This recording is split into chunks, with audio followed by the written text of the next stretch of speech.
What's up, guys? Pardon. All right. Oh, that was a good start. Yeah. Except cookies. All right. So what's we doing? What are we doing? Yes.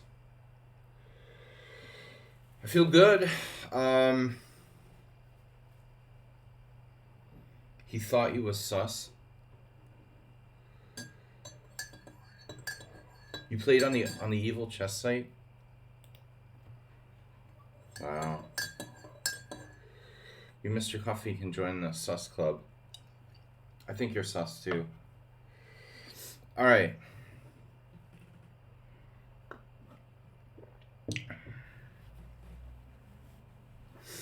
So, what are we doing here? Monday morning, rapid challenges. 7 plus 5. Astrobate, good to see you. I was just telling in the chat, I had some deep sleep last night, and for the first time in 3 days, I had a very, very strange chess dream where I was playing. This wasn't really the major feature of the dream, but I was playing in what seemed to be the Hungarian team championship while I was naked. And the weird part, besides that, was the fact that my side of the pieces, like a lot of my pieces, were blueberries. Like they didn't have enough normal sets.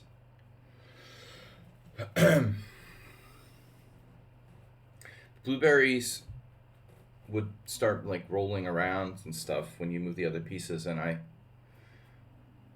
guess I tried to move the wrong blueberry.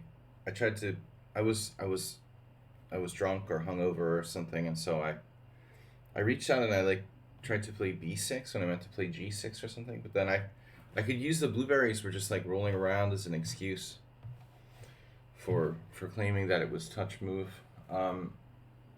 for claiming that the blueberry moved on its own or something. I know this shit sounds crazy. It is. Okay. Let's do it. Challenges 7 plus 5.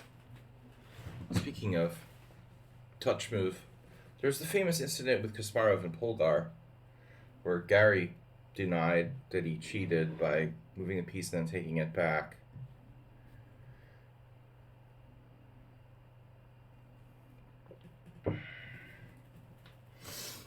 Yeah, what does that mean? Hey, Esmiro, like he sends you a random comment after the game, like you're sus, or what? What exactly does that mean? He thinks you're sus. He has a habit of like contacting his opponents and accusing them of cheating. Oh, he said it on his stream. Oh, okay. Yeah, I forgot the part about you said that he was a streamer. Oh, I sympathize. I sympathize in a respect. A lot of false positives floating around. Did you guys, by the way, see this game I played yesterday?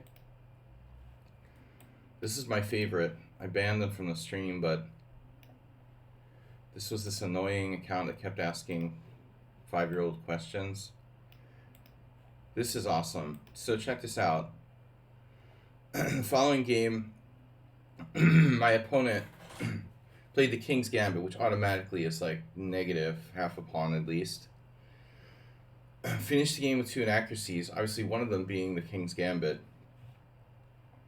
And their ratings are 788 bullet, 987 blitz, and 1558 rapid. I noticed they had played a couple other simul's and actually lost their games the other day, so maybe they got tired of losing and decided to just like bust the computer on me. But yeah, this is pretty bad. There was even a chance where I was probably okay at some point, and I kind of lost the game a second time, but I was always in trouble. I'm just down a pawn here. There was one move that was really striking for me. Check this out. White goes d5 here.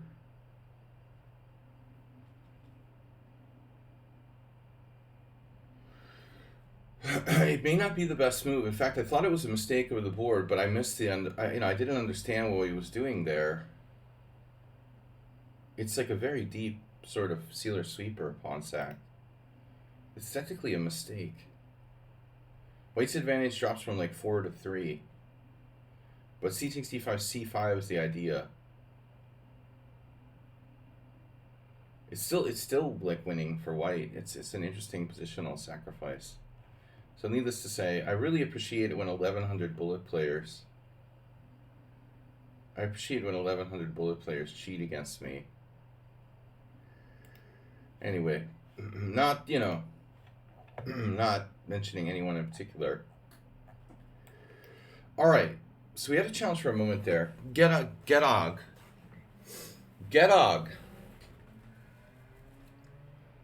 So I'll tell Nedog the story because he just got here. I had a dream I was playing chess naked in an over-the-board tournament, and half of my pieces were like blueberries because they didn't have enough like normal sets or something, or they're too cheap. Because if you're too cheap to have normal chess pieces, obviously you use blueberries as a substitute. So that was weird, but it's a good sign that I actually had REM sleep for the first time in like 4 days. All right, Zenchus is up. Welcome. Good morning. It's nice. It's nice that I feel good for a change. We did all right for the simul, considering how destroyed I was. I don't know where the blueberries came from, man. That's the weirdest part. Naked is one thing, but that's a very common dream theme. I mean, that's like iconic, you know? Naked is like you're naked in a dream that's all been interpreted and stuff. But blueberries for chess pieces, I think we have a completely new concept here.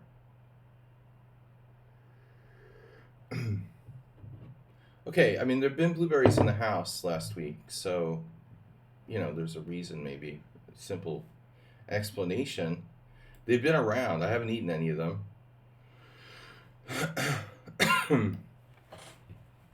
In honor of Michael Adams, we'll play the enhanced Bodler attack.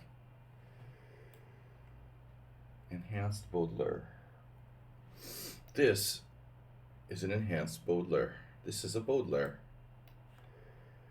Estimate, who's Bodler again? Does Bodler have... I bet Bodler doesn't have a Wikipedia.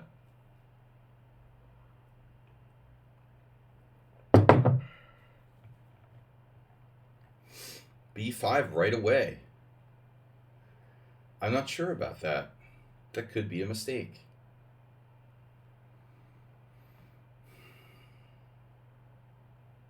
Yeah, I mean, I've done this myself, you know, and I think this has got to be favorable for white.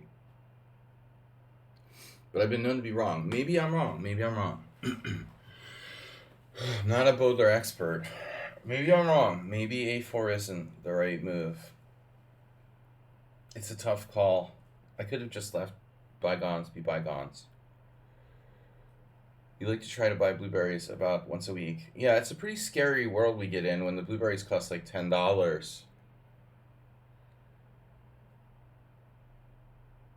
Prices here, like for food, are pretty much probably almost as much as in the United States.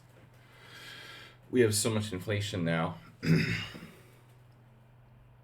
The plan will be to take on b4. I'm not sure it's a good plan. That's my problem. Beep.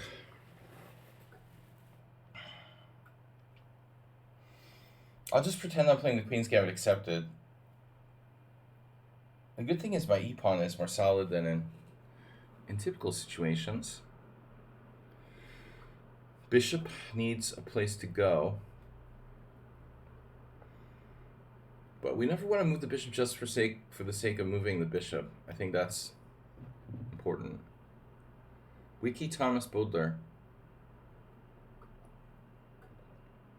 Um,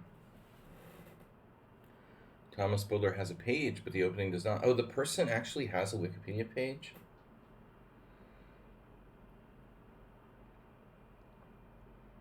This person, who that chess opening is named for, has a Wikipedia page? But their opening does not? I mean, were they like famous because they were like a inventor or something, or some other purpose other than chess? Well, only half of it is about chess. Well, what's the other half? We're all like dying to find out what Thomas Bodler actually did. He was an English physician known for publishing the family Shakespeare. An edition of Shakespeare's plays edited by his sister. Wow, he published his sister's editions. That's really impressive. He was no, Captain Evans. Captain Evans. The term Bowdlerize. Expurgation. That sounds like the killing of insects or something. Well,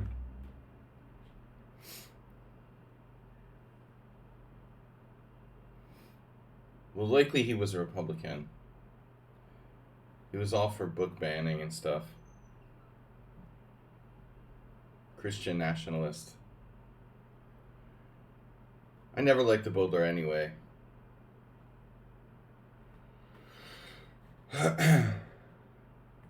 It's a London on the other side of the board, basically.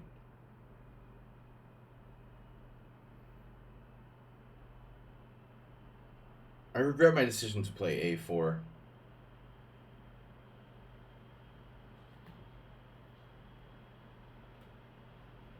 Can't say I've ever had a position quite like this before, and I'm not sure I ever want to repeat this experiment. Experiment.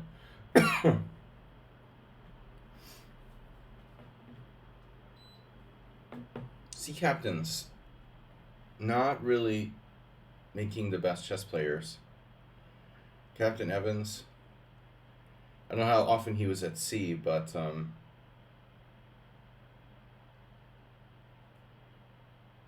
I remember when I was a kid, there was a Scottish player who I didn't have anyone to play on summer vacation. I met the Scottish guy, and he was like an old man. And we just played some casual games, but it always reminded me of like a sea captain. He was probably like 1600, but I was, the same strength at the time, so it was cool to find someone to play chess with when I didn't have an opponent or tournaments to play in.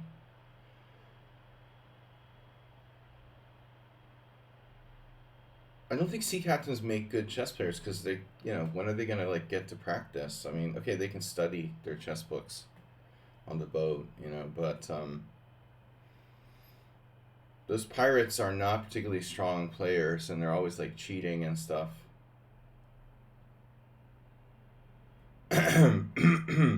Never play chess with pirates. They're always like taking back the moves and shit.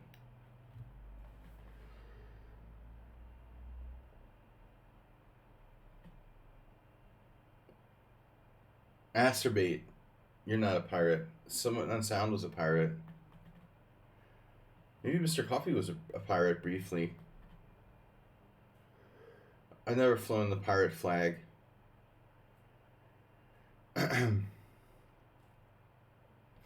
Yeah, crazy dreams last night. The dream was more complicated. I was playing this like little kid in the Hungarian Team Championship who was like an American little kid. So he was all snotty looking, like basically kind of like a Hans, like a smaller version of Hans or something. Why would a little American kid be playing in the Hungarian Team Championship? I don't know. But we've got an American chess player, at least one American chess player, hanging out here playing some tournaments. So maybe that's what put it in my mind.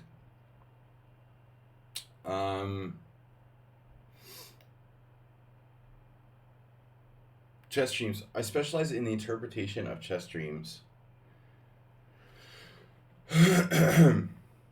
So, half my pieces were like blueberries, and somewhere around halfway through the game, I got tired of it, and I just like went and got the arbiter and demanded that they change the set back to a standard set. Even in my dream, I was like, okay, it's not okay to have like blueberries for chess pieces. This has got to stop, you know? Zen chess is all business here.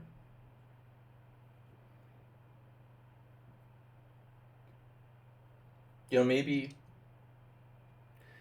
in retrospect, my knight should have gone to g3, but that's not a great square either. White's piece advantage, though, ironically, is actually relatively useful.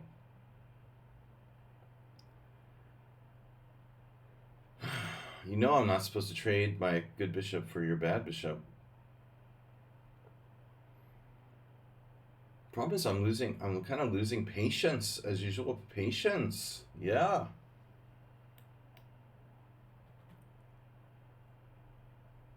Did you eat the opponent's blueberries after capturing? I don't remember well, and there were no captures. It was like move 10, and I was playing a hyper-modern setup with a double fianchetto with black.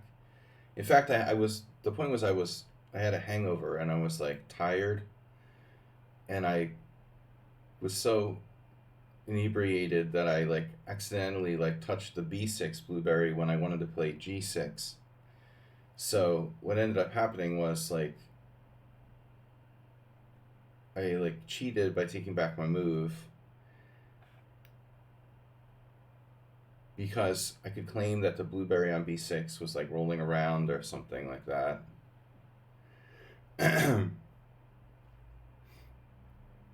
I did like a mental mouse slip. I didn't intend to play b6, you know, so it wasn't really cheating. All right. Zen chess is cheating by being like really fast and alert. I'm gonna have like a new rule. When I wake up and play the first game, it has to be someone who's like under 1800. I'm not gonna play people who are like 2259 the first game of the day anymore. Queen b6. That's pretty accurate, bro. Pretty annoying. How much does my space advantage compensate for this crappy bishop I have?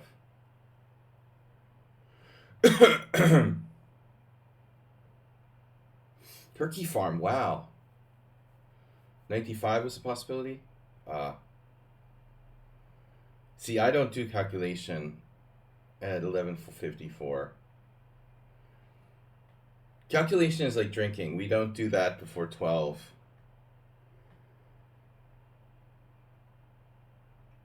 Oh man, f6 is just what to make of this.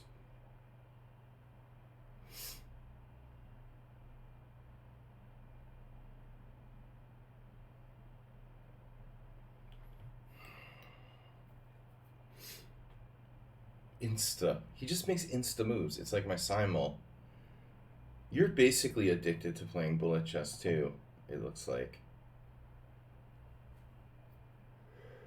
I always think like Zen chess is trying to flag me, or people who play this pace. But I think there's more to it than that. They're just trying to flag everyone. It's something personal.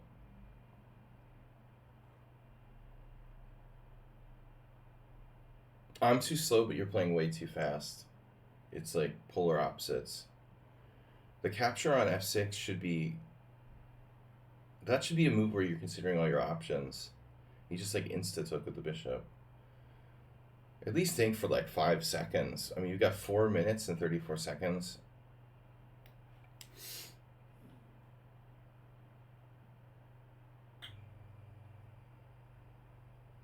Don't listen to me, you know. I don't know what I'm talking about. Nice to see Turkey from back though.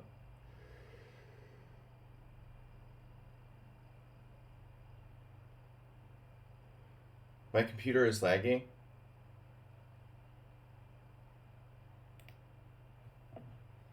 You're aware of that?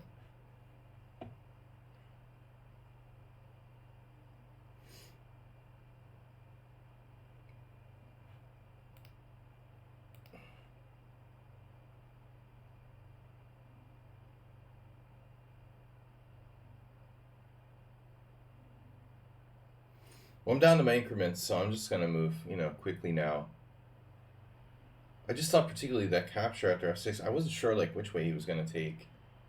And he just insta captured. I mean, knight takes may be worse. It does allow knight g5. But I wasn't sure. Actually, knight g5 drops the d4. No, I mean, no. Knight takes f6. Knight takes f6. Yeah, maybe knight g5 is a problem, but at least pause and think about it for a second. He just insta moved. Now he's thinking forever. He's like, alright, I'll just pretend to think. So Sladgie doesn't keep complaining about how fast I play.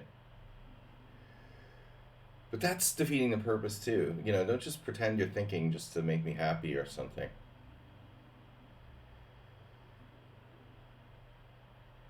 You can't get anything right.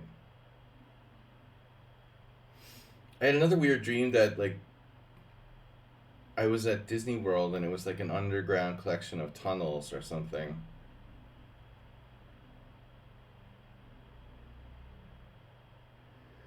Yeah, we had some crazy dreams.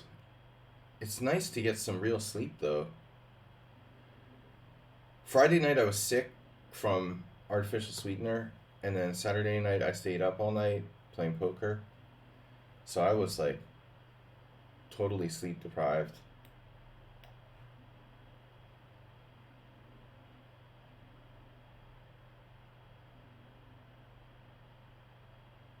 He wants to transfer the bishop.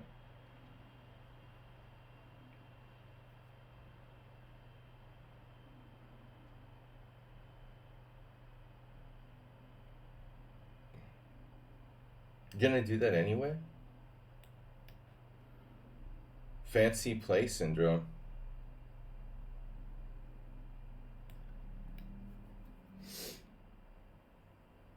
I think it's a reasonable exchange sack. But it does seem kind of unnecessary. In an awfully good position. Damn, I played King G2. I'm such a moron. I totally missed simple Queen C6. I mean, that was the whole point.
Naughty Mouse.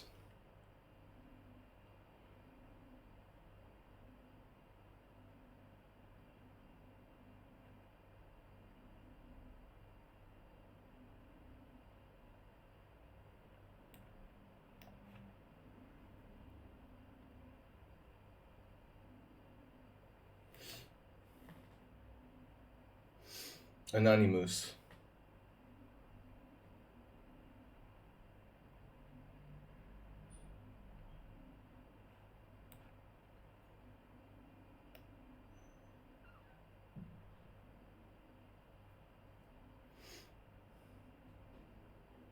What?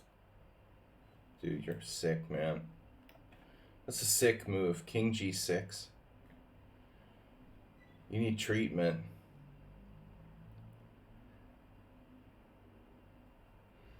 I mean, that's really insane, bro.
Both of us presenting a masterclass in time management in this game.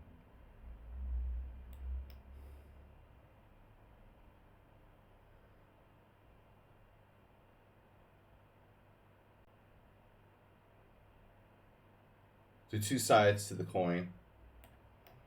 He who uses too much time. He who uses not enough.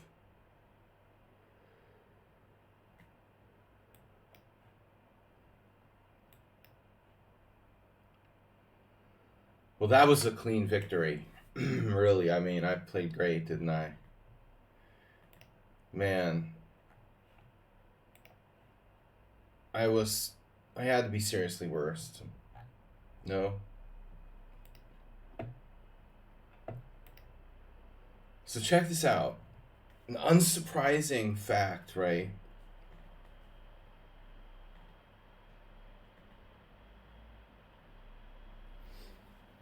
Luke McShane stealing Michael Adams' openings. Nice job, dude. Way to pirate your countrymen's openings. Anyway,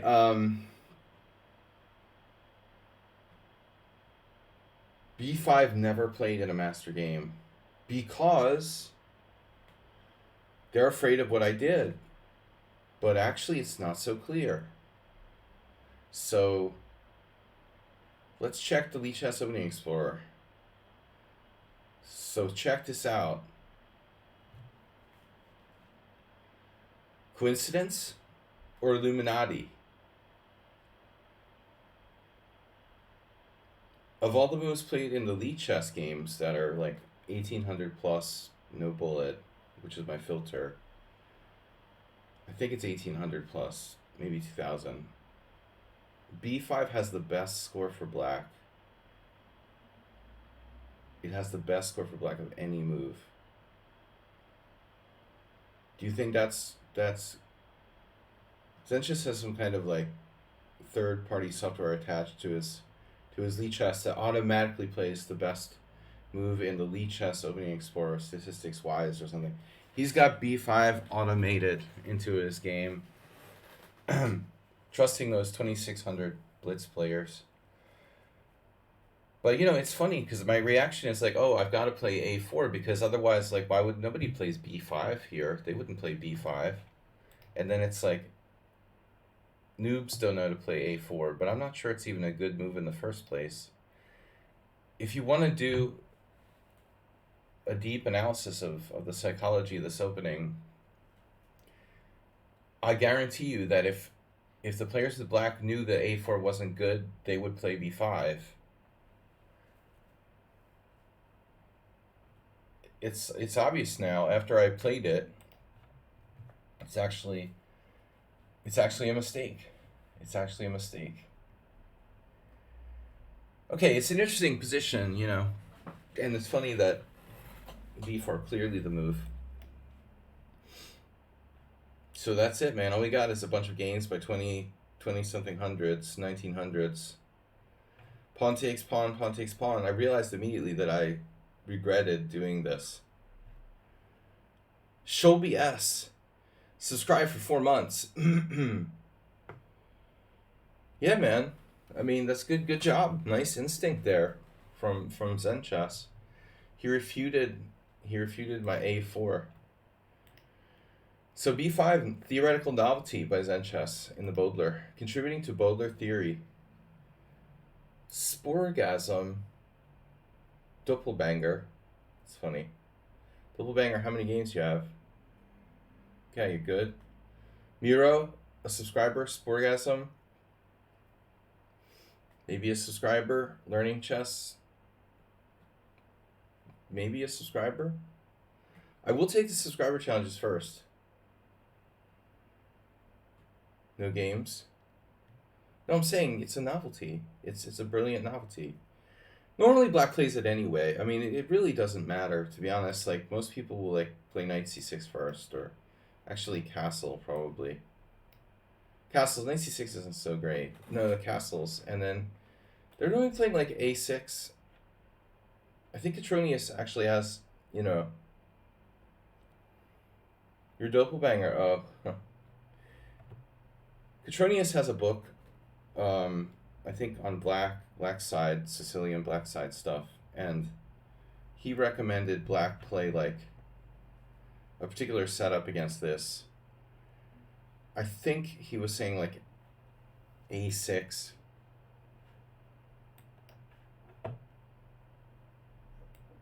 But if you can play b5, why bother to play a6? Bishop b7. Bishop b3. Castles. Let's say castle, and then what do we got? b6, b5. So b5 is a thing here. Yeah, maybe this is best. Kozel Knightage, for example. Alright, onward and upward.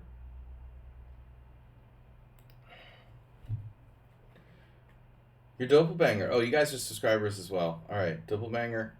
I didn't realize that was you. How many accounts do you have, man? It's real. 73 games. But rated isn't good. Rated bad. I would play the Caro-Kann today, but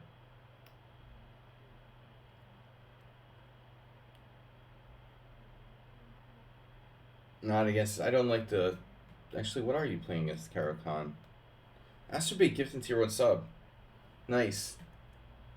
Alright, nice. I don't know, I started to find my chair very uncomfortable lately. I need a new chair. We're taking donations for our new chair. This chair sucks. This chair sucks. Challenges here on Lee Chess. I can really sit back and think on the first move. That's what I should do, the Alexander Ivanov thing, where we just think for an hour on move 1. And I can plan out the whole game before this clock starts ticking, and that's...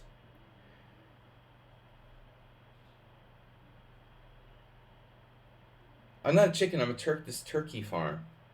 Chicken. You get the right bird, at least.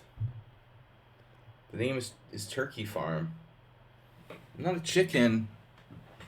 You know, I do play all different openings. Chicken, book up.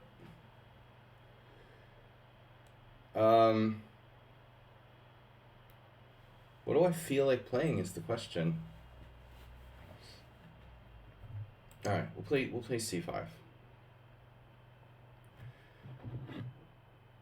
Take off safe, sadly. I'll drop by again soon.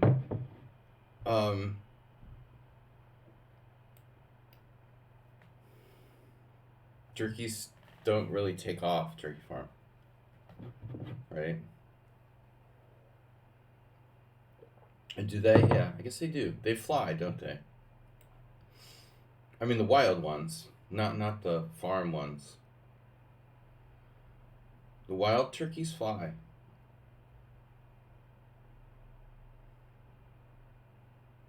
Can the wild turkeys fly? Maybe they don't fly.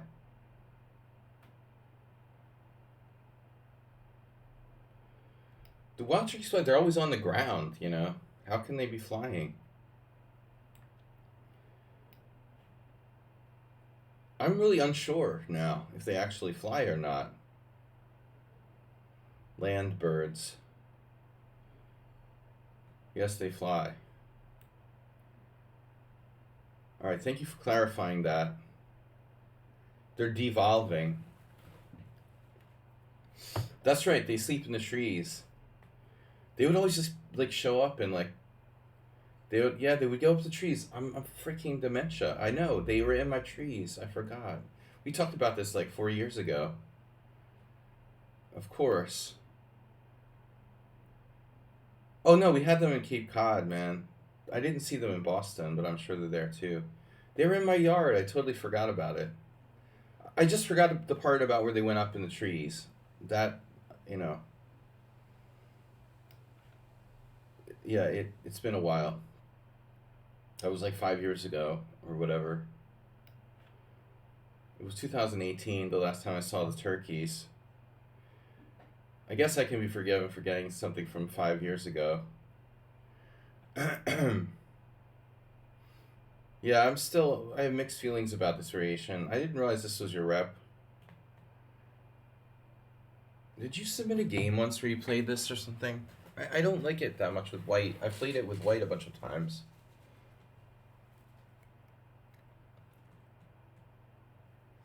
It's okay, but it's not.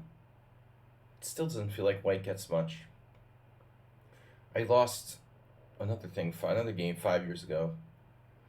It's already 5 years ago. I lost to that's who was it? Antal Gergo.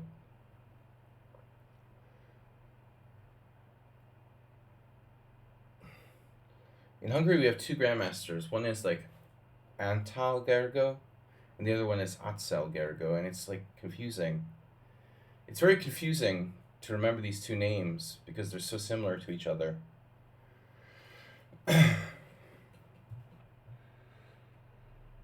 Right. This book, man. Move 11, I had a training game with Move 11 a couple years ago. And he did something provocative against me, like Queen F5, maybe? Was it Queen F5 or Queen G4 now? I can't remember. Queen G4.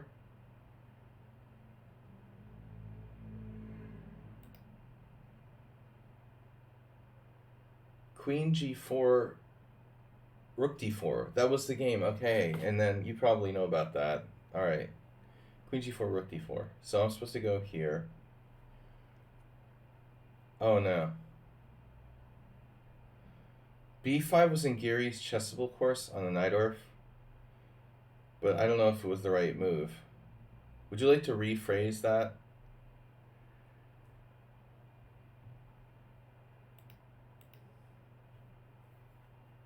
Are we talking about that exact position, or you're not sure about like which move he recommended B5 on? Is that what you're saying? Like, or you're claiming that you definitely are sure he recommended in that exact position? Uh-huh. No, of course. No, I mean, yeah. Like I showed after the game. If you're really interested, you probably want to buy like Petronius's book. Um,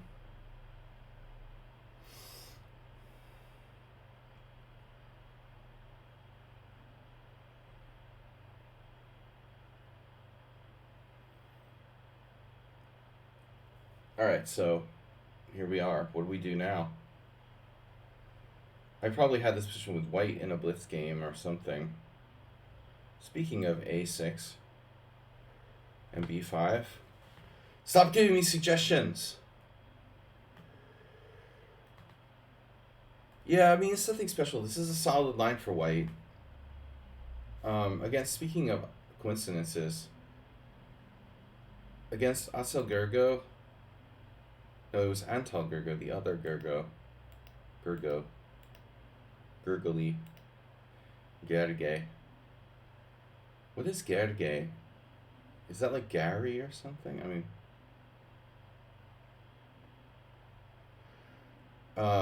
what's the equivalency of Gerge in Hungarian?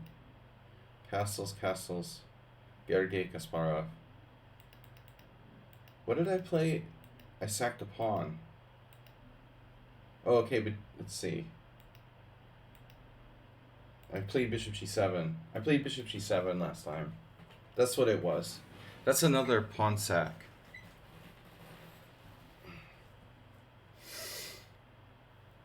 Geary on the Bodler. Handling the Bodler. I'm gonna make a blog about it on Lichess. That dude I was making fun of yesterday has a new blog out, like chess and nutrition or something. I mean, dude, give me a break. Get out of here. Get out of here with your daily blogs. Attention seeker. I need a grandmaster teach me about freaking chess and nutrition. Get out of here, dude. Bishop f3. Is that right, master? You can do that? What is that? Really? Seriously, you're gonna make a meme of yourself. Now you're an expert on nutrition, too. I think you should be in the forum. 95. Blueberries are nutritious. I just hate these people cranking out the blogs every day and then posting them on Lichess with pictures of Magnus Carlsen. It's just disgusting. Well, I got to do something. I mean, what else am I going to do here? You asked for it, and it has arrived. The unfulfilled bishop. Sergei. Oh, you think like Gergely is Sergei? I don't know. That's not impossible. Bishop d5. Things are getting weird. Miro really likes to put his queen on weird squares.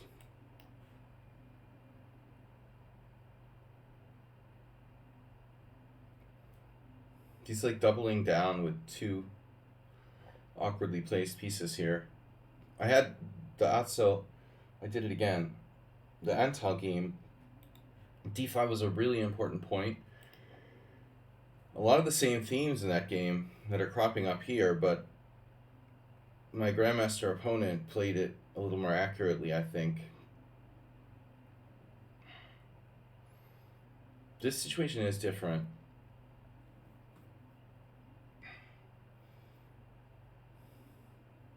My pawns are surrogate bishops. Bishop surrogates. You're a bishop surrogate.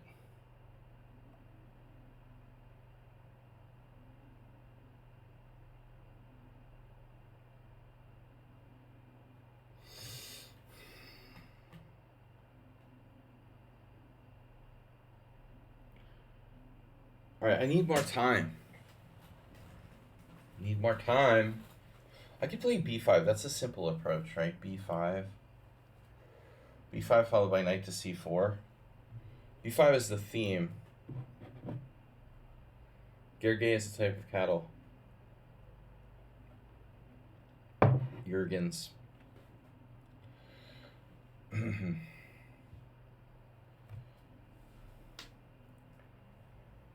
All right.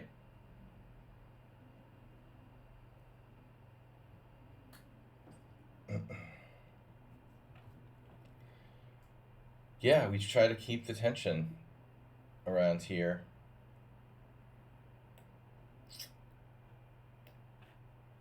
A4. I can't believe it. You did that. You did that. Don't touch my surrogate bishop.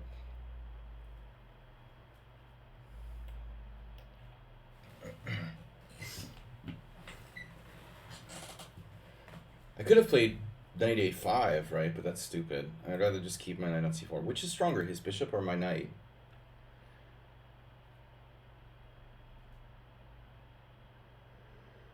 It's an interesting question. But I think that's like really not the question. They're not the right question to ask here. The absolute value of those pieces.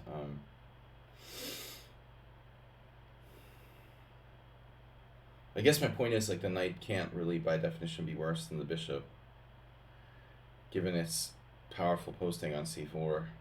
It's worth at least that bishop, unless it can be undermined. Wait, the a4. So the theme of the day is like b5 and a4.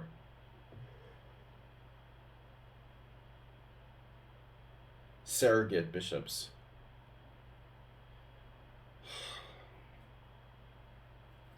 Such a sick individual. I feel like I'm saying this constantly to all my opponents. Alright, whatever. Rook h3, queen h4. Mate, I know.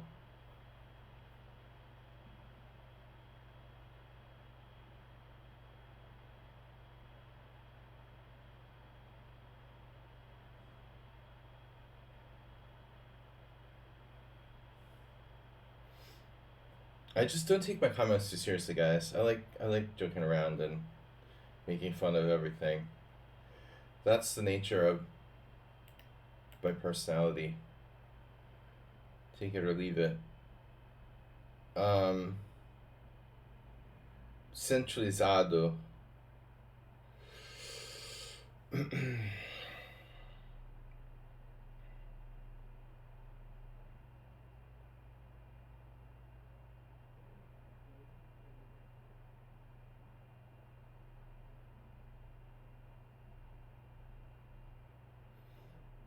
Now we got 3 on it. But I do have knight d6. Probably not that good here. Alright. Build the wall. What shape is my position? Ooh.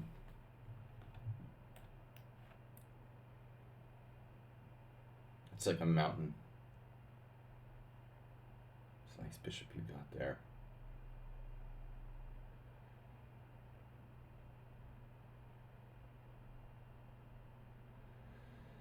Very well. Fare thee well.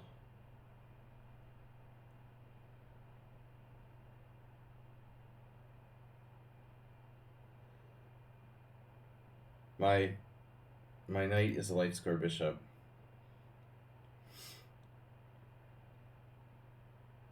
It just looks like a knight. It's like in disguise.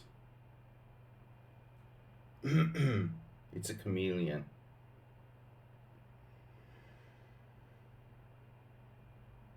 Yeah, okay, so Gerges is plural for George.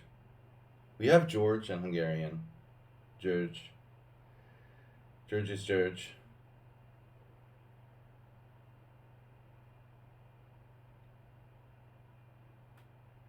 What's up, everybody? Good morning. Thanks for joining us. Thanks for the subs.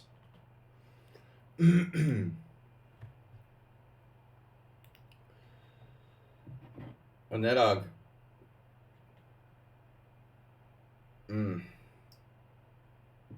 Blueberries are nutritious. That's true. They have a lot of vitamins and stuff. It's very good for you. And they taste good.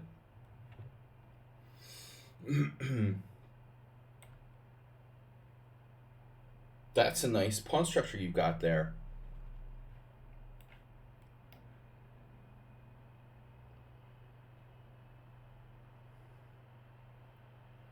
a tasty burger.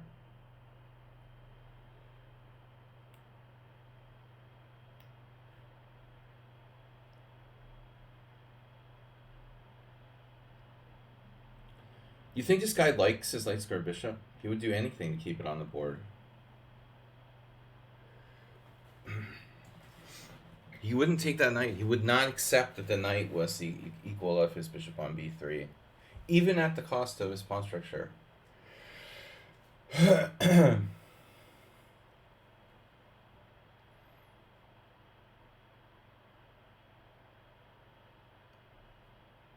You need a permission slip to trade your bishop for a knight. Bishops are worth more than knights. It's true. It's true. It's totally true.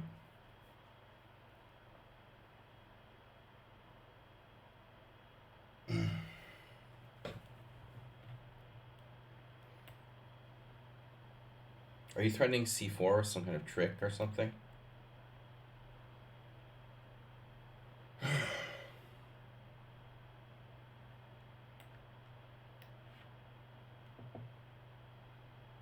Yes, yes. I know, I know. What was the name of that big Italian guy you beat at Blitz once? Luigi. You never played Mario Brothers?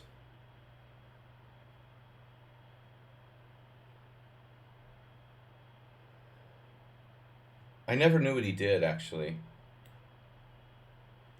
No, Luigi was a master. I mean, Luigi was a pretty good player. He was... I don't think he had, like, a FIDE rating, but, you know, there weren't that many, like, strong Italian players back in the 90s. I mean, he was legit. A legit master. Yeah, he freaked out. He was, like, chasing me around the cafe. It's funny because I never do shit like that, but he was like, you know, so uptight. Actually, for an Italian, he was kind of uptight. Really competitive guy. I guess you have to be pretty competitive to do like nuclear physics doctorate. All right.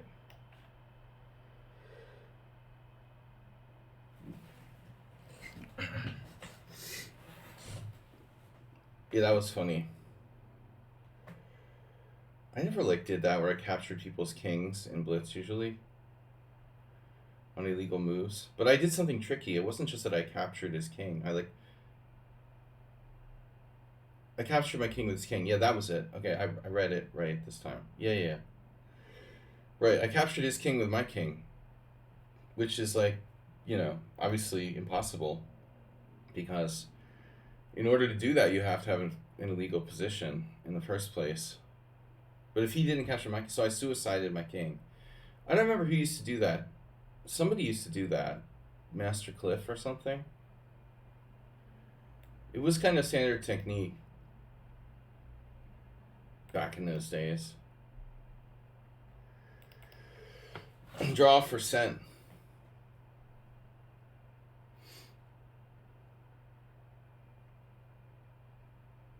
This is a really good game. Both sides play well. Dude, look how many draws we have between the Miro and me. That's a lot of draws.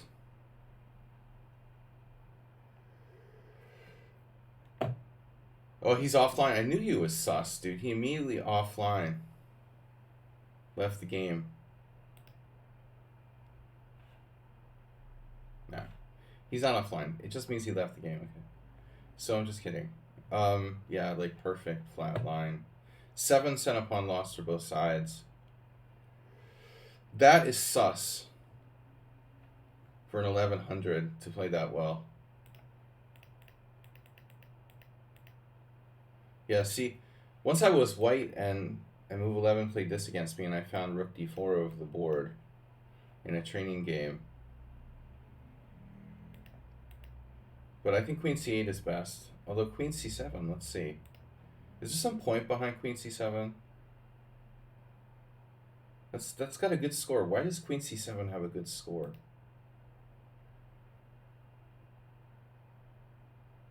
Gadir Gusenov played it. Why does it have such a good score? Just random luck? It doesn't even have a good score. It's funny, it doesn't even have a good score at the end of the day. G3 is strong. Just that there's no draws, so it looks like black has a bunch of wins. But in reality, black has a normal negative score here. Queen C8 is best. Alright. Doppelganger. I probably would have lost if you did not draw. Yeah.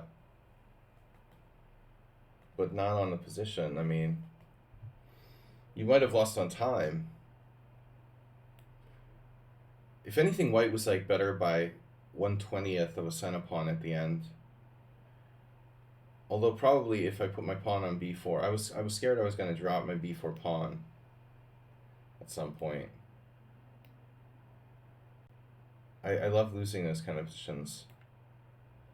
Well, honestly, like mostly you're talking about people flagging you in a totally drawn position. You're not really losing it in a true sense.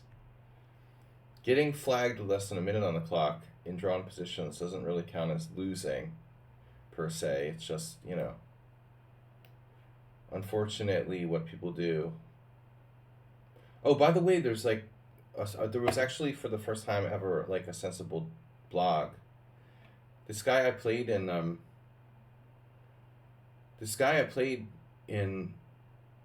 here like 4 years ago, 5 years ago. Yunta Akeda is an Australian IM, and he calls himself Data Junkie on Lichess, and he wrote a blog about how bullet isn't really good for you. And I thought, wow, you know, it's the first time ever someone's written like an intelligent blog on Lichess. He's basically making the points that I've been making all along, you know. It doesn't make your game better. It makes you worse at like slow chess, and it's just addictive, you know. We don't really need a freaking 8-page blog to understand this. But I guess he tries to back it up with some kind of data. Anyway, he's really good at drawing like pawn down endgames with bishop versus knight. He did that in the tournament to make a GM norm with 7 out of 9. I think the guy like drew four worse positions where the same endgame arose like all times. It was really, one of them was against me. He's like a pawn down. That's an impressive Grandmaster norm where you win 5 games and then draw the other 4 from nearly lost positions to make a GM norm.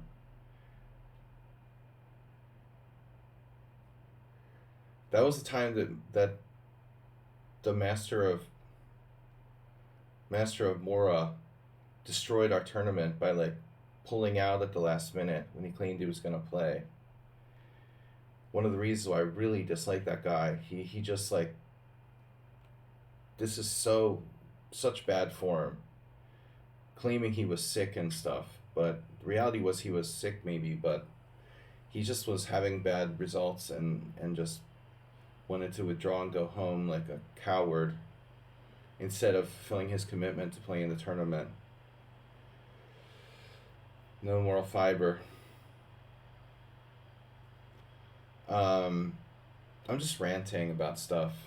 But anyway, it was refreshing to see Yunta Ikeda's blog. Someone actually had a thoughtful blog, you know, though ultimately his purpose is probably for self, you know.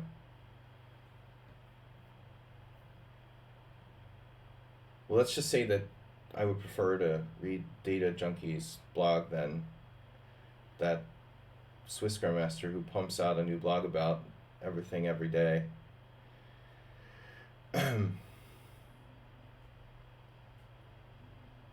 Alright, but anyway, we played bishop f4 just to be weird. Because I love the London. Doppelganger is like confused. I love Dungeons and Dragons. You start a blog summarizing your feelings about these blogs. Dude, I should start a blog like... No, I wanted to do videos where I like mock people's blogs. Blog mock. Blogmocker. Mark Blogmocker. That's what I should do. I should create like another alternative. Like I should create an alternative identity, an alternate identity. Or I'll just mock people's blogs.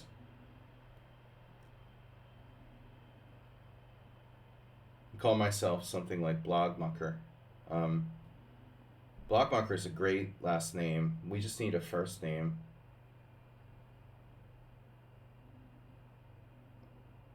What would be an ironic first name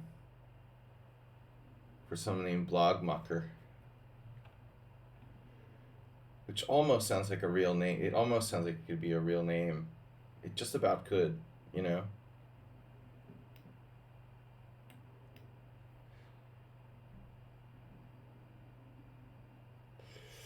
No, it has to be like a real name of sorts. Billiam. Billiam Blogmucker. That's what Kelleher used to call me. No, billiards. Billiam. Sometimes Billiam. Mark Blogmucker. But yeah, maybe a vlog. Or maybe for like comedy relief when I create my Patreon account. I don't want to just like give out good content, you know.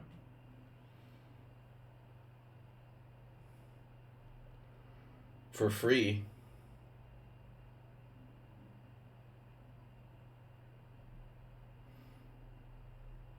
It would get banned if I did like a blog comparing the value of masturbation and making blogs, right? Would that be censored? Would that be censorship if I made like a facetious blog, would they censor me?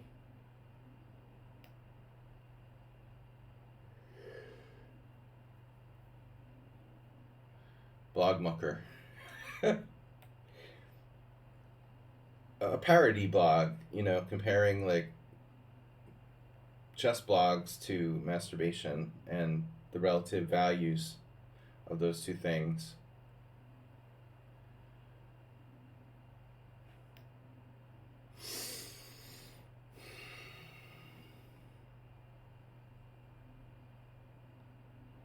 What's my point? I have like this very, very, very strong hatred for self promotion. People who self promote. It's just gross, you know. It's I was always raised to be like modest and in some ways I'm arrogant myself and everyone has to have some ego, but seriously, the cheap self promotion is so gross. Lev Albert, Susan Polgar, cheap bloggers level of self cheap promotion. Just a pet peeve of mine. You know, either have some kind of real content or just go home, I say.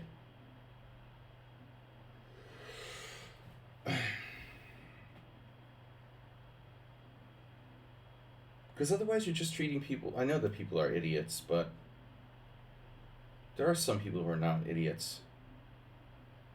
You're just practically mocking them by creating such trashy content. Okay, h3 to bring the bishop back to h2. Seriously, a blog about chess and nutrition. What is the guy, like a nutritionist as well as a grandmaster, or what, man?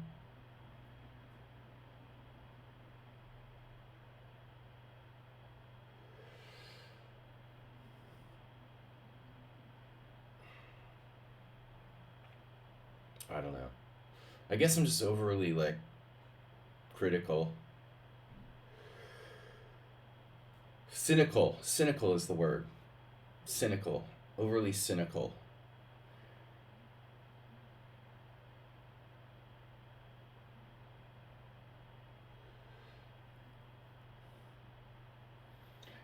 Actually, Neda, did you meet the Syrian guy who was in Boston?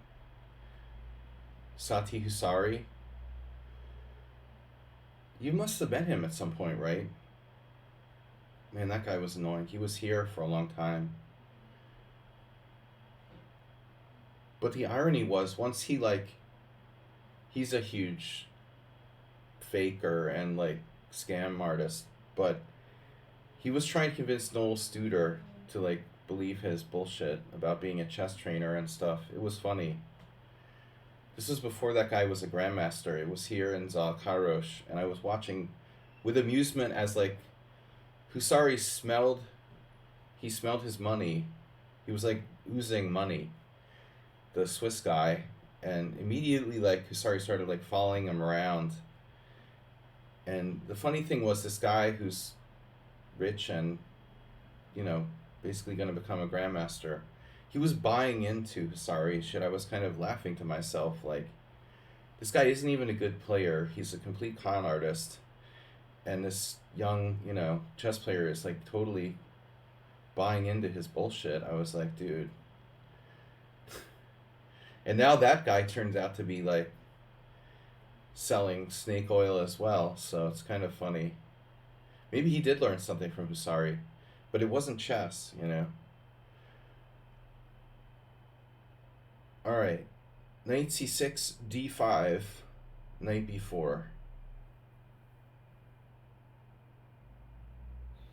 d5, knight b4. My position isn't really designed for d5 though, is it? I should probably behave myself. Keeping the tension. How long can I keep the tension here? It's like a Grunfeld after d5. Take and d5. Take d5. No. Doppelbanger played this basically what looks like in a correct way. I don't really like this type of setup for white. It just doesn't promise anything.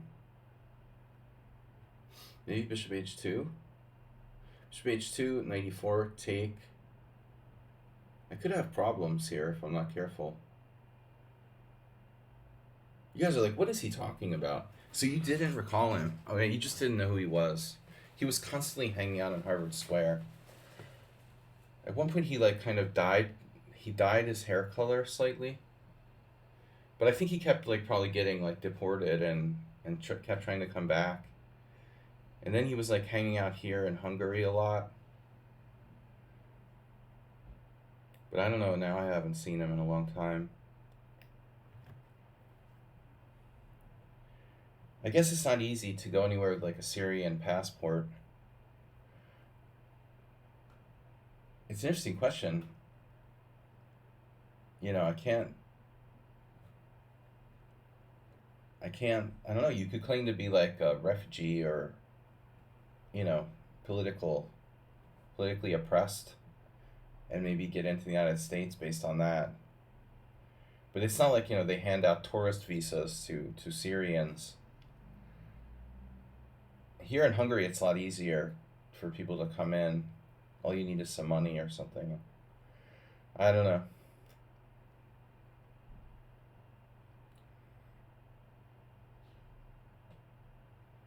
I'm surprised he could get flagged as, like, a terrorist or something. He was legitimately a master, but not I am strength, not quite. Somehow got the title. But he used to, like, I remember he went to the Boylston Chess Club, and I was an IM and I used to do lessons. This was, like, in 1999, 2000, 2001. And he had the audacity to, like, put up a sign that he was an international master and gave lessons, and he wasn't. You know, it was totally a lie. Like, he was a FIDE master, maybe. But I mean, that shows character, you know, when you just patently lie about your title.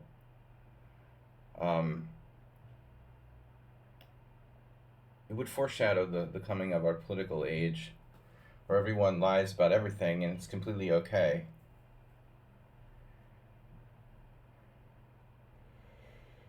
It's completely okay.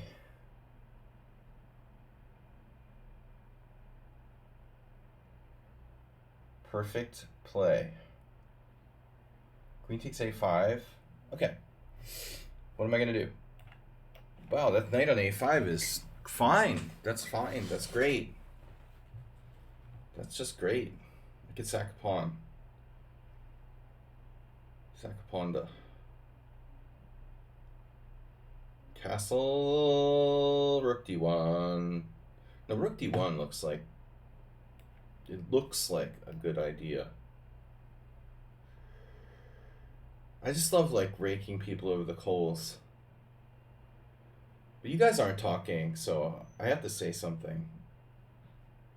Harvard Square is bastion of mentally ill chess. Well, not anymore. It's just a shopping center now. Do you know what was really sad? The Massachusetts-based store, the Christmas tree shops, is going out of business. Just thought of that because it's a Massachusetts-based company, and it kind of reminds me of the way that like things dude, just to show you guys how much private equity is a joke, you take like one of the most profitable businesses I ever saw, and private equity just sunk it. That company had customers coming in and out of the store like 24 hours a day. It was insanely popular, and they had a huge business. And you're going to tell me they just went out of business? They basically got sucked dry by some kind of private equity. That's what these companies do, man. They just literally like go take over a company and then bleed it dry and just keep the money and move on to the next one. This is the world that we live in. Because, you know, this company was massively profitable. They were totally good. Wow. I'm just like down a pawn for nothing. There's no way that company was just making money without even, you know, they were just killing it, dude. Basically, every time I ever went in that store, they were filled with customers. And you're going to tell me they just went out of business like they were freaking Macy's or something. I mean, give me a break, man.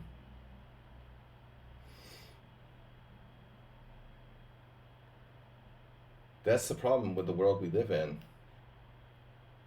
Economically speaking, no.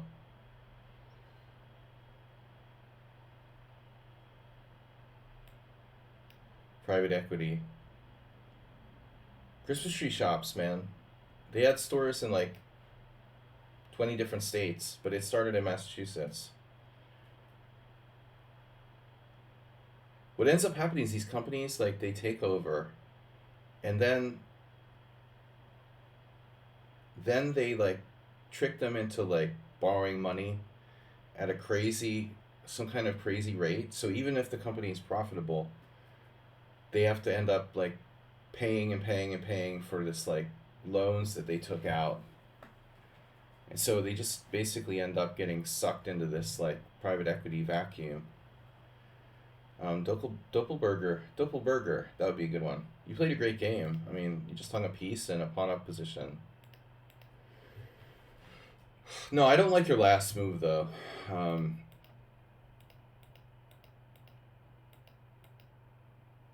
It's not your last move. Here. Wait, you know, I was talking about Yunta Ikeda and drawing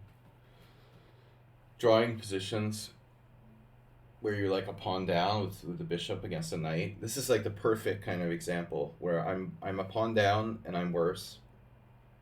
But I should have pretty good chances to draw. But I think you had, I mean, what should you play here? You know, b5. e5 was like time pressure. I just want to do something and it's safe, right? But it makes your pawn backward here. So objectively, like, you don't want to do that. You're kind of burning your bridges a little bit. What is that? Hold on a second. Someone's ringing the doorbell.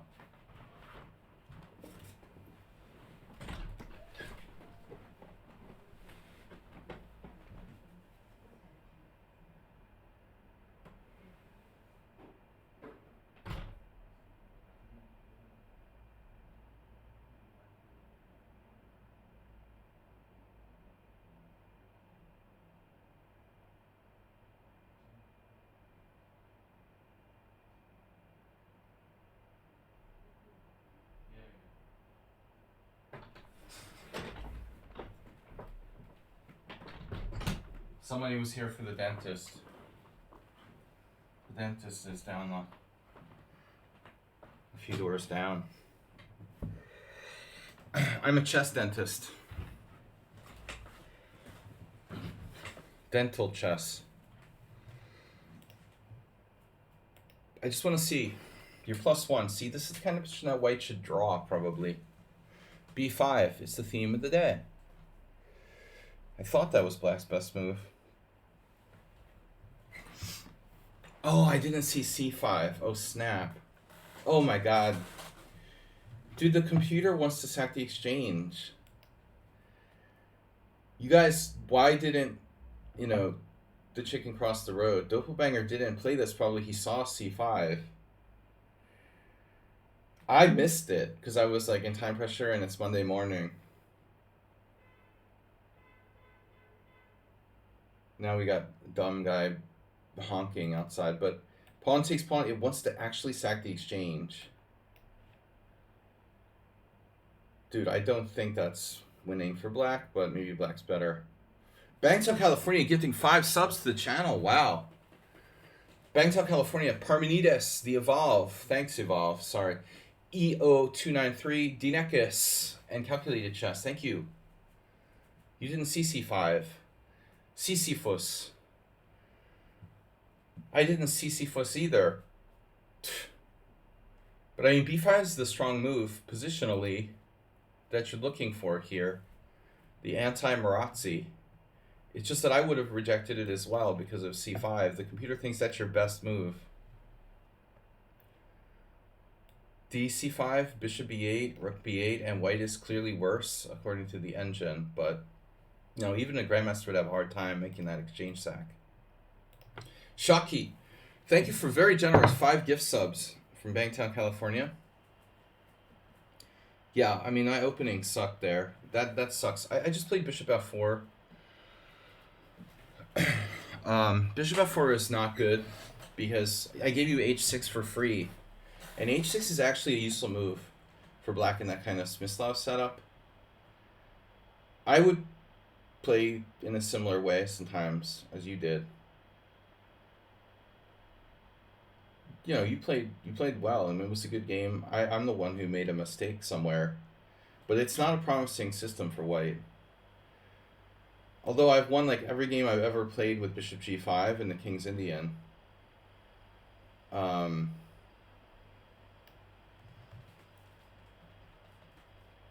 Against weaker players, like under 2300.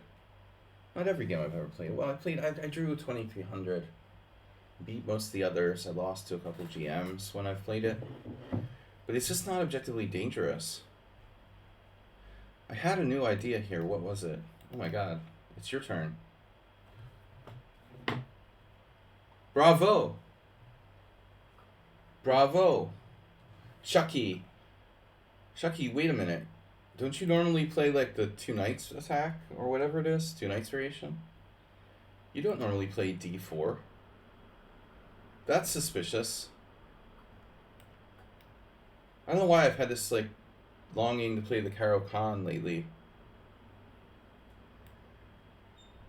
Which is always bad for your health.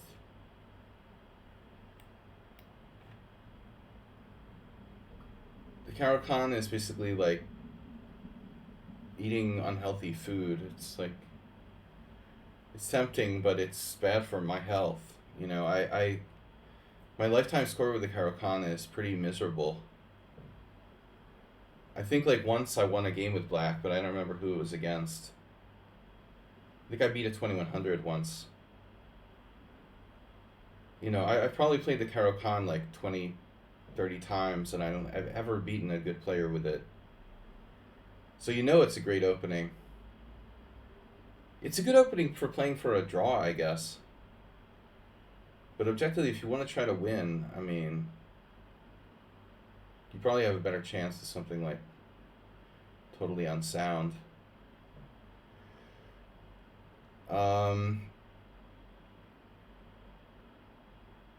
Kasparov is funny. I was just looking at my great predecessors, and the interesting thing was, when he goes over Karpov's games, Kasparov does a kind of weird thing. He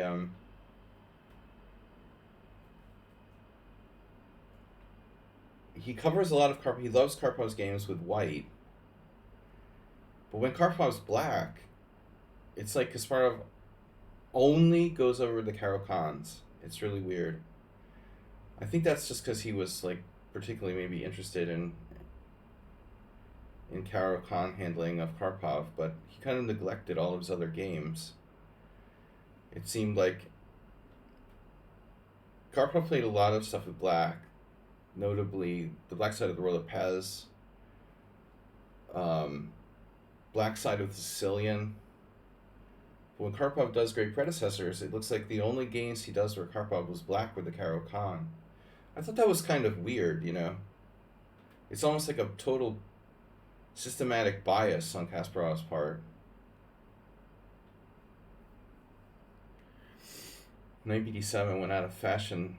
The main line of the Caro-Kann went out of fashion. Everyone plays the advanced variation. First off. So 92. I try to play the Caro-Kann online, and like everyone plays the advanced variation. It's a new main line. The main line is no longer the main line, so it doesn't even matter. You just gotta have to face the advanced variation like every single day, and it's torture.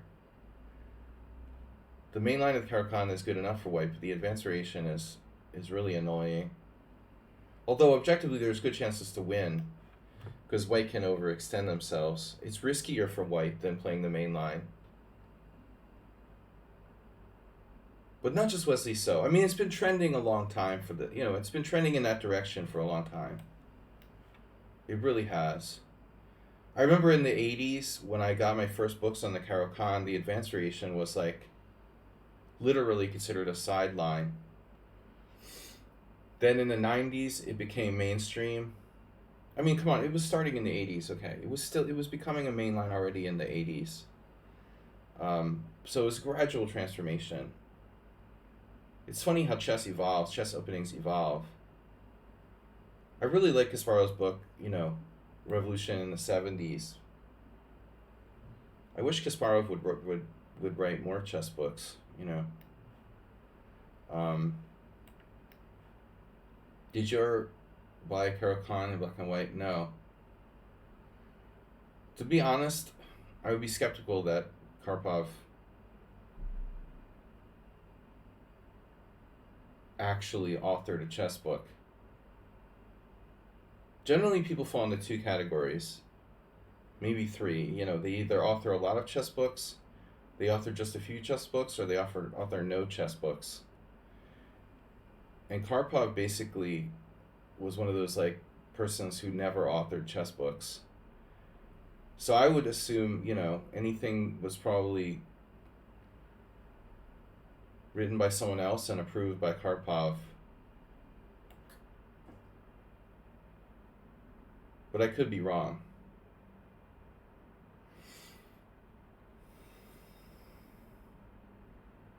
I'm possibly wrong, I never had that book. Stein Short was the creator of the advanced. Not exactly. Not exactly. Timon was playing the advanced Caro-Kann way before Short, probably.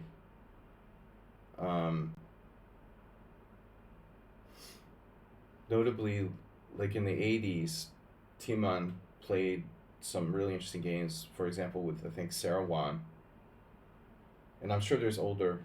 You can go back further than Nigel Short. Though Nigel Short pioneered the system with Knight F3, which is, one direction of the white side.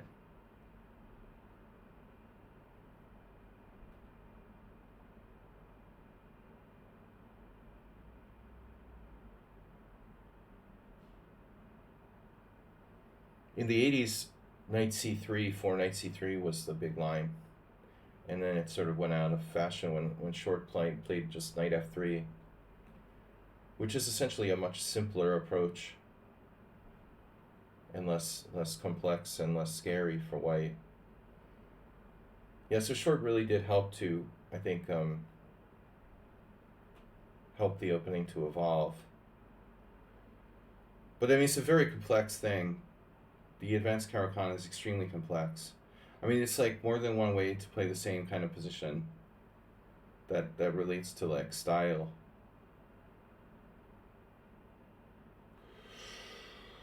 Phew, bro.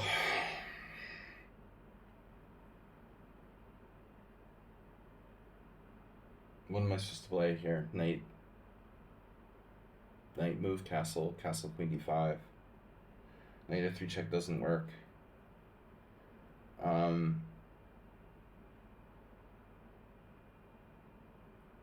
I don't think I have to do this. You know, the way I played this with e5 is a little risky, but a fundamentally important idea. It's like a Tarash. Do you think the Bronstein-Larsen version is good or no? Yeah, I mean, it's like... No.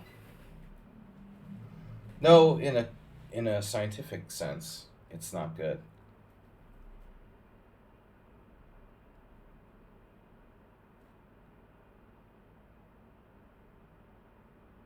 Like, the best player in the world who plays that opening on a regular basis is like a 2500 Grandmaster. I mean, yeah. It's fun to play the Bronstein-Larsen. I lost against Joel Benjamin in 19 moves in like 1990. It was like a really dumb thing to do, you know? Play the Bronstein-Larsen against the Grandmaster.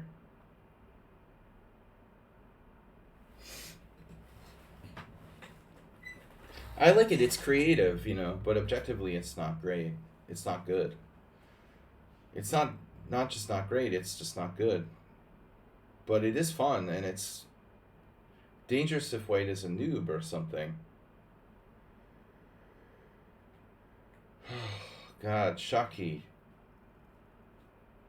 Dude, where's the interesting chess?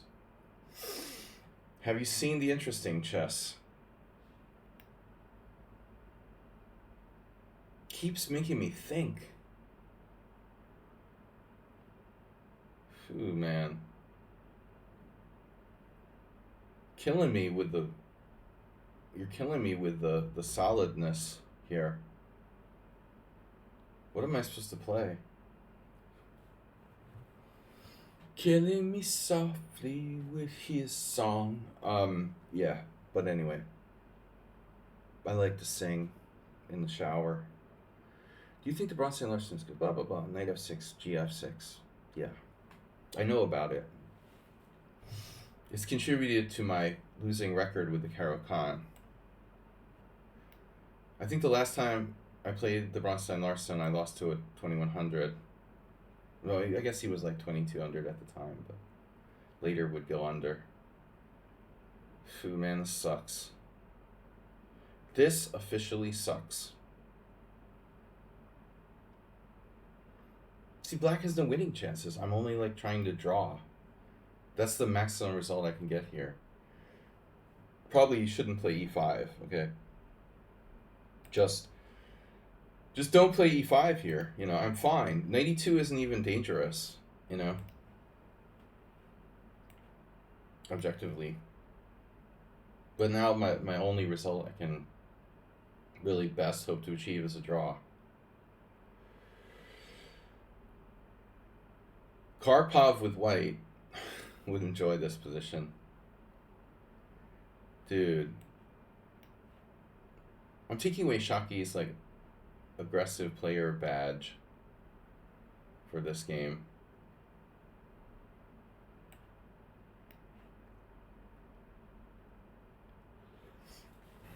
He's becoming like a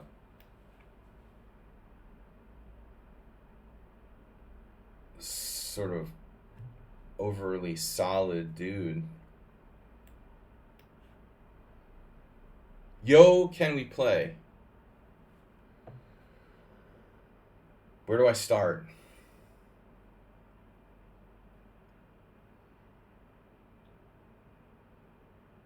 Do I lecture? Lecture about grammar. No. No, I won't go into the trauma that my 7th grade English teacher inflicted on me.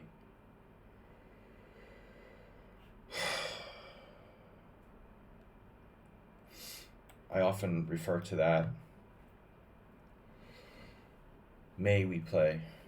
But I was deeply disturbed by her, I guess, at the end of the day.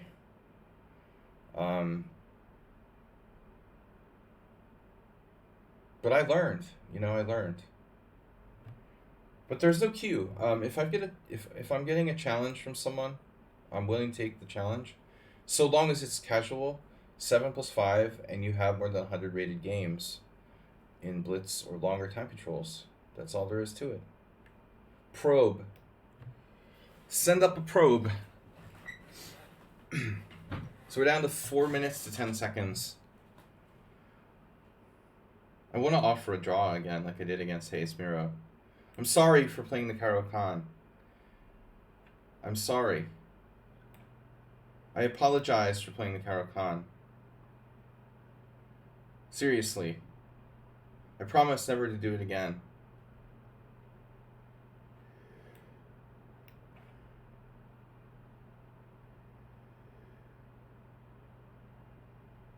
We had no themes.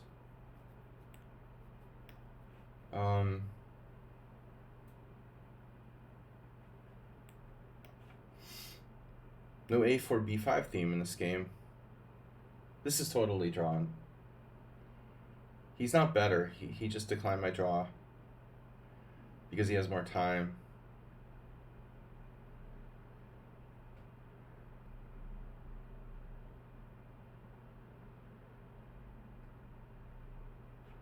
Uh-oh. That's his favorite move. Holy shit. Here we go again.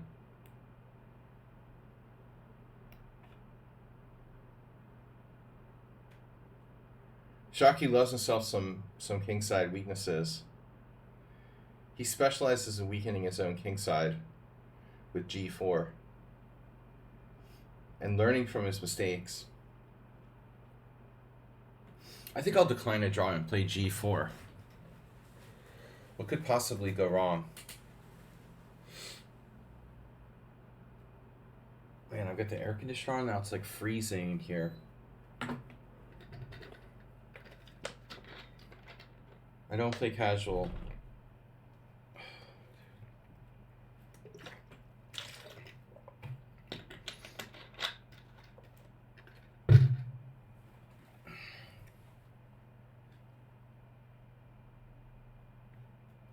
Wait, what?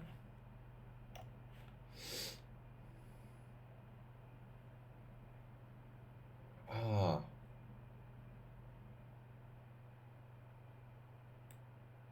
That's an interesting move you've got there. That's a nice burger you've got there. You gotta kind of wonder.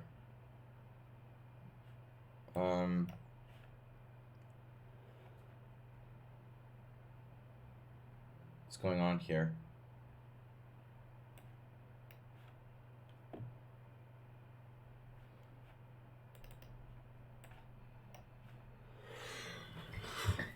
Okay, I'm worse on paper because of the time, but I believe the position is not worse for black.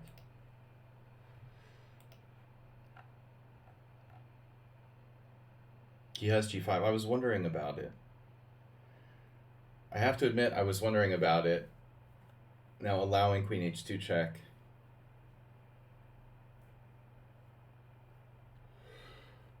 I love the word sardonic. It's like sardines.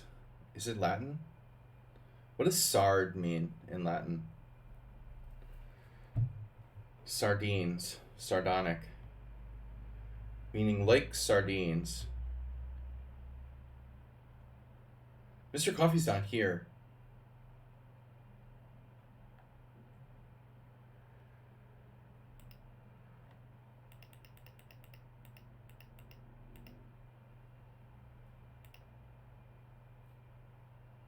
The engine likes c5. I don't like it, man.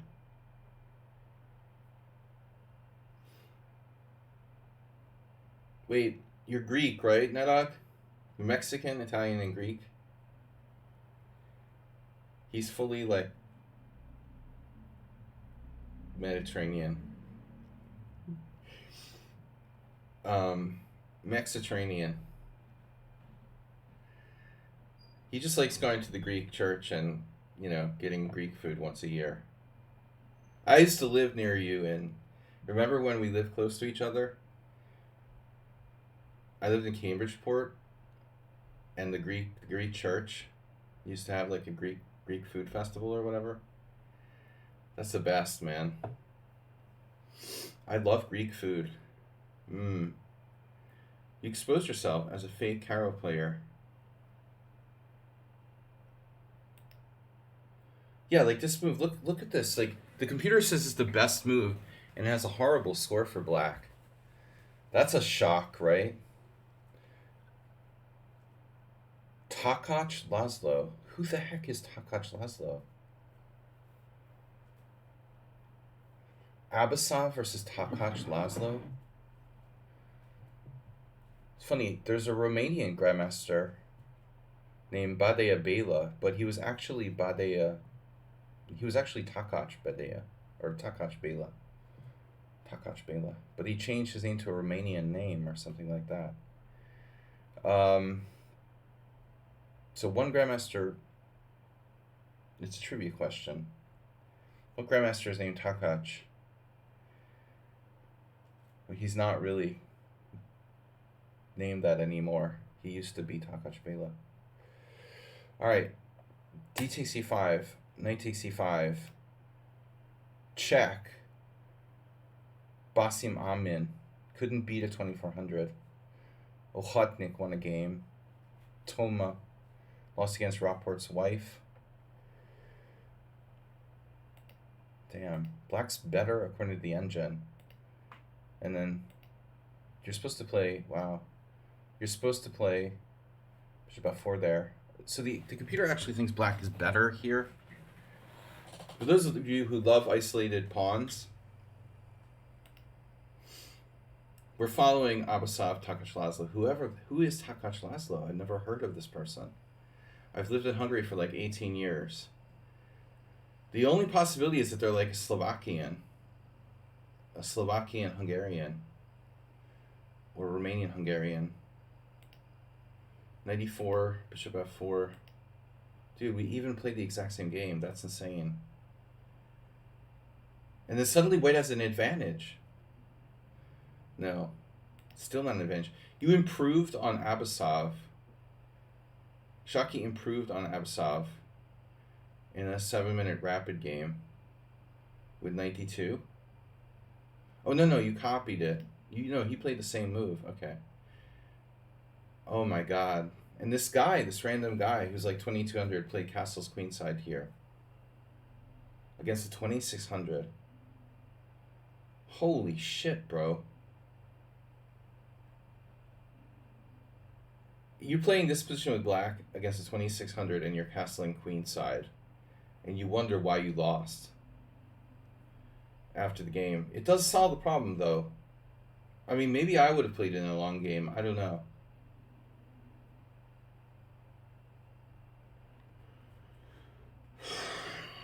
I'm not loving black's like pawn safety there in the long run. I'm not surprised that he lost. So my move was just kind of weak, but safer. And then this is gross. Bishop c5. You have your badge taken away for that, man. I don't think even Karpov would do that. Capablanca would Capablanca even do that? Would anybody do that? Bishop takes c5. You have your chess badge taken away, your man badge taken away for that move. I mean, I guess you're right. I didn't really think about it from your perspective, but I am threatening this kind of annoying knight to c4 move. So I understand that. It takes... You gotta, like, calculate. g4 was best? Kidding. I mean, I didn't offer draw to try to scam you. I think the position is really equal. It's 0.0 when I offered you a draw.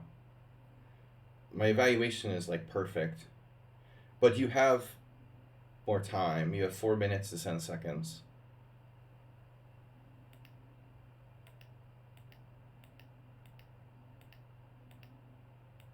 It was actually, wow, G4 is actually playable. Yeah. Yeah. It's a draw. Alright, good game. Boring, but good. So there's the... I had the 7 center pawn loss against Miro earlier, where both of us had 1 inaccuracy and like 7 CPL. Now against Sladgie, I have another draw where it's like 0 inaccuracy, 0 mistakes, 0 blunders. For both sides, 96% accuracy, 9 center pawn loss. You guys are going to criticize me for draws, right? I can't help it if people play like perfect against me. You play perfectly against me, and I play perfectly, then the game is a draw. That's the nature of chess. How are we doing? We have time for one last game. Okay, last game. International Bastard. You would have accepted a draw, but I hate the Caro a lot. Yeah, I hate it too. I don't know why I play it. It just keeps me in shape. I just play it to, like, you know, torture myself. I used to play... I'll tell you the truth, I used to play the Sicilian Scaveningen and allow the curious attack. And although it wasn't good for my results in a practical sense, it did make me a good defender, you know. I think that helped formulate my abilities as a defensive player. Karpov is another player who is a legendary defender who maybe didn't have the best openings when he started out. He wasn't trained really to play the openings early on purpose. Well, that's the true nature of 0.0, I think, Shaki. A really equal position is one where there's like multiple moves that are still equal. That's something I was talking about the other day. You know, like when the computer says it's 0.0, but you have to play like a sequence of perfectly 9 moves in a row, is it really equal? Like, no. That's why we need like a human system of evaluation rather than going by the stockfish, literally. Stockfish evaluation, move 19, you know, depth 19, depth 25, whatever, isn't real. I'm only allowed to make 1 move in a row in that odd. You wanted me to play the Kalashnikov? I played the Kalashnikov the other day and scammed someone. Oh, against Zen chess, I played like Bishop G5 when it was bad, but I don't really play a Sveshnikov. I just play a Sveshnikov player on TV. I had this like quick draw with Seve Attila once. And while it wasn't like technically an agreed draw, neither of us wanted to play, and we just sat down at the board, and there was this mutual feeling of lethargy, so we just like played whatever, and I played the Sveshnikov, and it was a draw. And after the game, he was like, "You play the Sveshnikov, right?" I was like, "No." I don't play the Sveshnikov, ironically. Actually, I did when I was like, well, I was gonna play the Sveshnikov when I was like a beginner, and then I was intimidated by the theory, like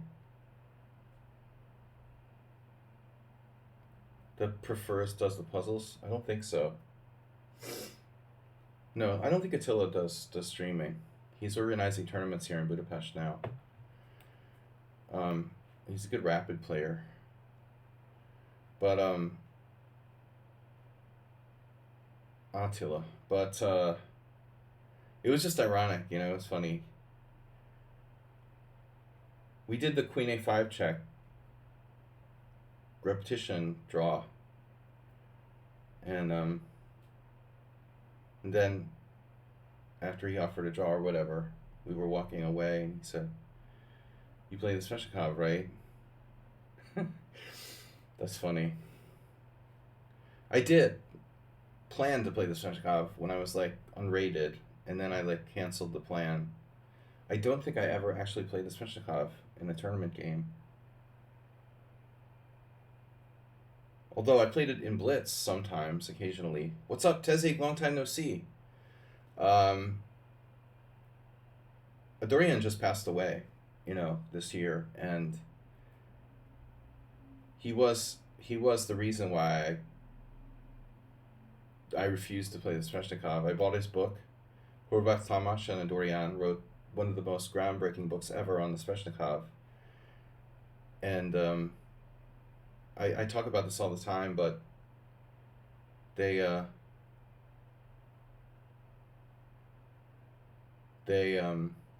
wrote this book where they categorized the chapters by like that Dewey Decimal Point system or something. I was so upset by it. I was like 12 years old and trying to like learn this opening that's very complex, and the chapters were like chapter 2.13658, and I was just like, okay, I'm done. I'm not doing this. I'm not learning a chess opening where I have to like remember chapter 2.17563. So I just like canceled playing the Sveshnikov because of that. It was funny.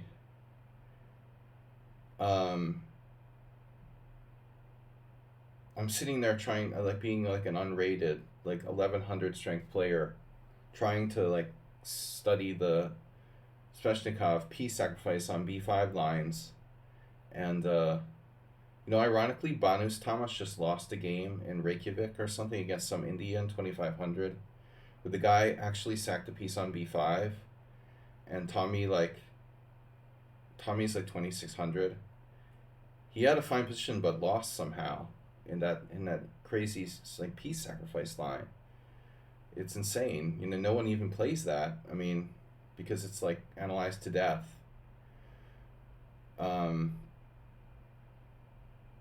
Tezek says, "Hey William, it's our guy Yilmaz versus your guy Caruana." I'm not a nationalist like that, right? First of all, I'm like an adopted Hungarian. I have nothing against Hikari, yeah. Caruana, though. He's not my guy. I mean, but what are you talking about? Where is that? This is the book I went through. Yeah, that's old though, Nedog. I mean, this is 20 years old.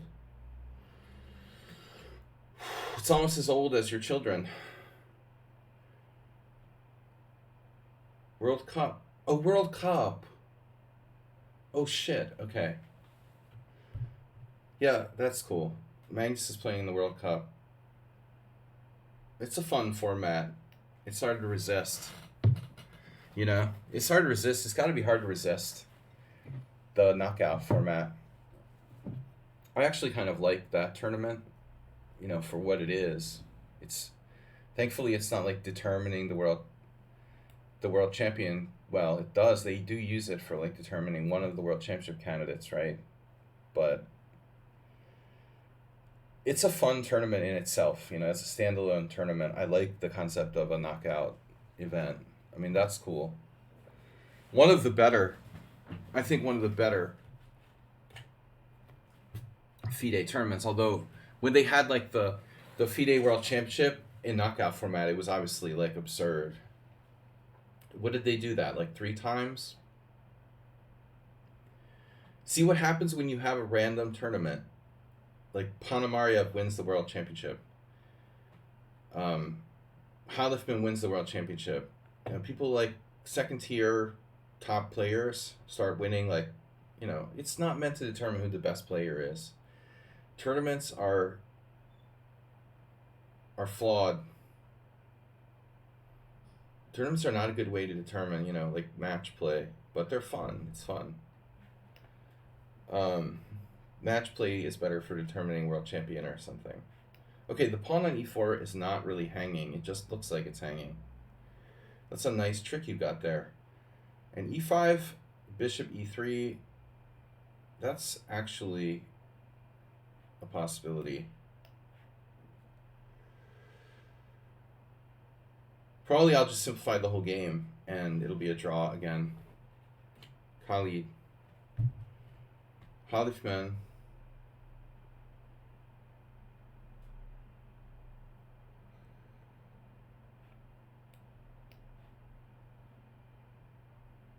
They call him like El Halif or something. The Caliph. Yeah, that's a weird name in a way. He does have kind of an odd name. Halifman.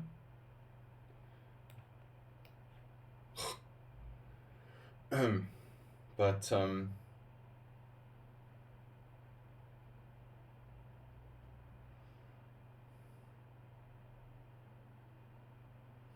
learning chess did drop a pawn.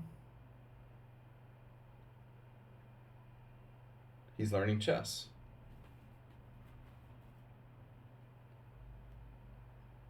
Alright guys, it was fun. I gotta go. Monday is recording blog mocking videos day. The other Turk. That guy's crazy, bro. That's funny though. He's a really crazy player actually. But it is disgusting to play the exchange French. With c4 it's okay. I like the c4.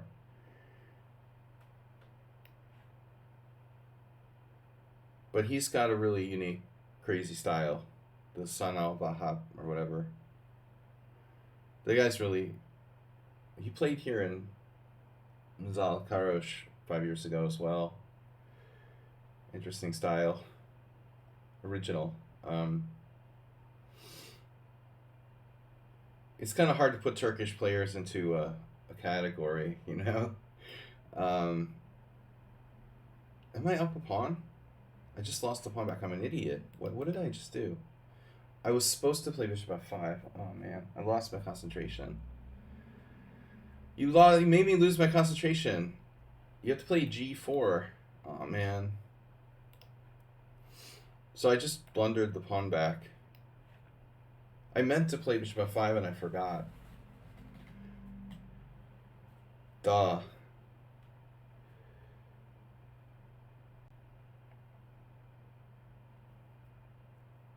Dude, I mean, you deserve to lose for playing the white side of the French exchange variation, especially in a knockout tournament. You should just lose automatically. Once Nigel Short, I think, did that. Something like that. Wasn't it? Or was he on the other side? I don't remember. There was a game, Mikhail Gurevich versus Nigel Short, where one of them lost with white on the white side of the exchange French, although it would make more sense if Short was black. I can't remember. Exchange French with c4, I think, is cool. It's dynamic, you know, but the normal exchange French is like watching the grass grow, and it shouldn't be played by really strong players. All right. I am not letting you trap my queen. Nice try, though, on the queen trap front.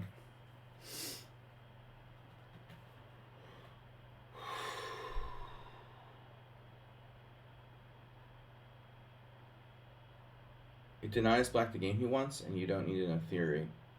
I don't know, what? Stupid gambits against the French that score well. Oh. Yeah, but not the exchange variation, please. Shockey probably likes it.